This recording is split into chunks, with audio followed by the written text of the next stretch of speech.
a great gentleman who owns a house at the end of the Franklin Street in Watertown. He had been in the house all day because we asked him to stay inside. Around 6:30 or so, he came out of the house and he noticed blood on his boat. He went over to inspect that and he saw the tarp was ripped. He lifted the tarp up and looked inside, and he said to me, "I saw a bloody body in there and I thought the person was dead." And for neighborhoods that lived in fear for an entire day, we are eternally grateful for the outcome here tonight.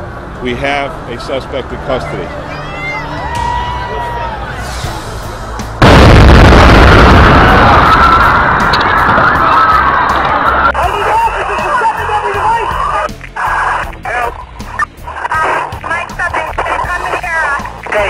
Units, stay off the air. Units, stay off the air. The people coming out now are sitting in wheelchairs and they may have their legs wrapped, but they're not profusely bleeding. Just make your way over there. All units, stay off the air and make your way over there.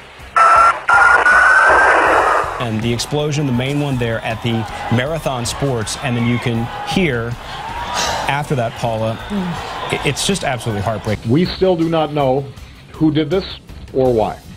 And people shouldn't jump to conclusions before we have all the facts.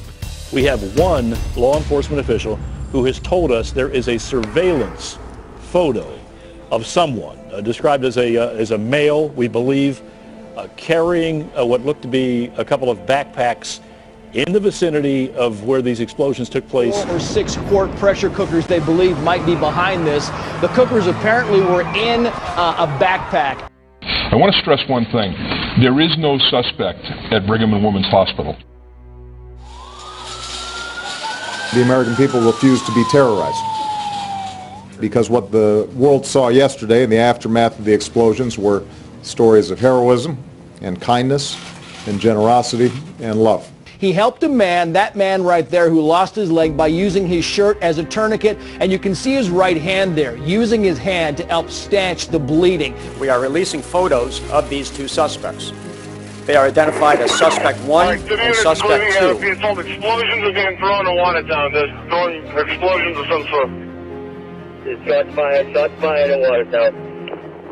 Shots fired, firearms needed in Watertown. Right now, they are looking for an active shooter. Students here getting a text alert just about 15 minutes ago, 10:59 or so, alerting them that there is an active shooter on campus. As we said, at this stage, it is not known whether this incident is linked to the Boston Marathon bombings investigation, which of course the FBI have just recently released those pictures of suspects. You can see there, these are live pictures.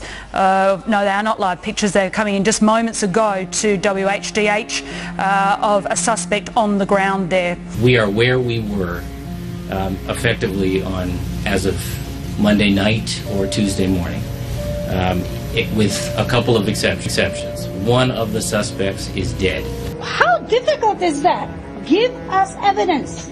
If nobody else is asking for them, give me evidence. Remember, there is still a very, very dangerous individual at large. Everyone just started to run down to Franklin Street, which is a very residential area, and so we just started filming, and the gun, it was just like a very quick, like almost 30 seconds of gunshots. And then it stopped, and then they just shut the roads down, and then everyone is here.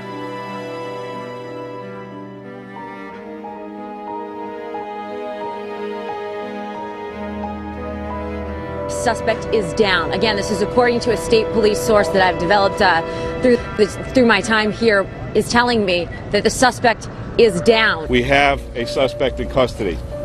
The suspect is in serious condition, and this is a great feeling for police to be able to finally say that they have made an arrest, and they're thanking the public again. We heard Governor Patrick saying thank you so much to the public. The tips helped so much, and in the end, it was a homeowner who noticed that this man was in his boat and called police. So they're crediting the public a lot with this work as well.